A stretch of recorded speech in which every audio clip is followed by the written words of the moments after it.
Hey, welcome back to TSC Connect. This is part 2 of our conversation with Seika. In her first video, she shares her top things to pack when you're preparing for your hospital stay after spinal fusion surgery. And in this video, she's talking about how to prepare your home leading up to spinal fusion surgery so that when you come home from the hospital, everything's already set up and you don't have to worry about anything. So enjoy this conversation with Seika.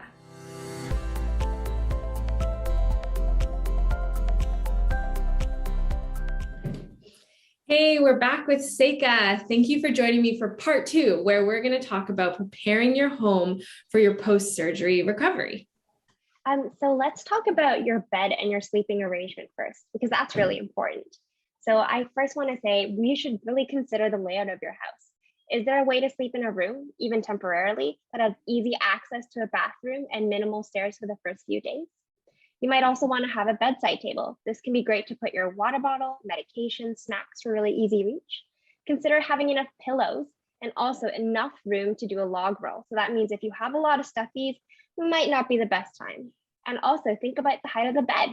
You probably don't want to be sleeping on the top of a bunk bed, nor on a low mattress that's on the floor.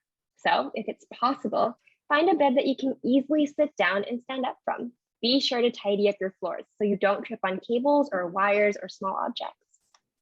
So let's talk about eating, because that's a really important part of recovery, is making sure you're able to get the nutrition that you need. So any tips for eating? Yeah, for sure.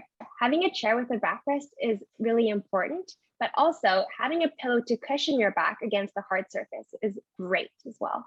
How about the times when you're awake and maybe you don't want to be lying in your bed as much? What other parts of your house should we consider to prepare? If your TV is in a lounging area, have that place set up as well. So ensure that you have enough pillows and room to be comfortable in that area.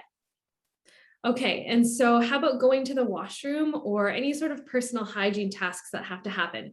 Because now that you're not in the hospital, you don't necessarily have a nurse and a bathroom that's like perfectly set up for people who have had surgery. So what are some ways that you can prepare your home washroom for that? I found this to be super important, especially because I had long hair during surgery. So having dry shampoo definitely helps with hair management. You can't shower after surgery for a while. So that means a lot of the grease builds up. So having dry shampoo can help alleviate and manage that. Also having baby wipes to clean. But if it's too hard for you to reach, definitely have someone help you. Do you have any tips, Seika, for any of the parents out there who might be watching as they're thinking about preparing their home for their child?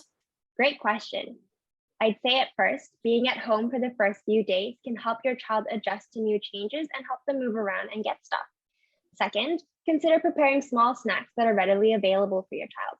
Big meals are likely not going to sit well, so small sandwiches, a granola bar, fruit cups, or anything that they really like is probably a good idea as well. Also, encourage your child to keep up with physio or any surgeon-approved exercises according to their stage of physical activity. Staying immobile for long periods isn't optimal. It's really about the balance between rest and rehab. Great. Thank you so much for sharing all of those tips for preparing your home following a spinal fusion surgery. Thank you.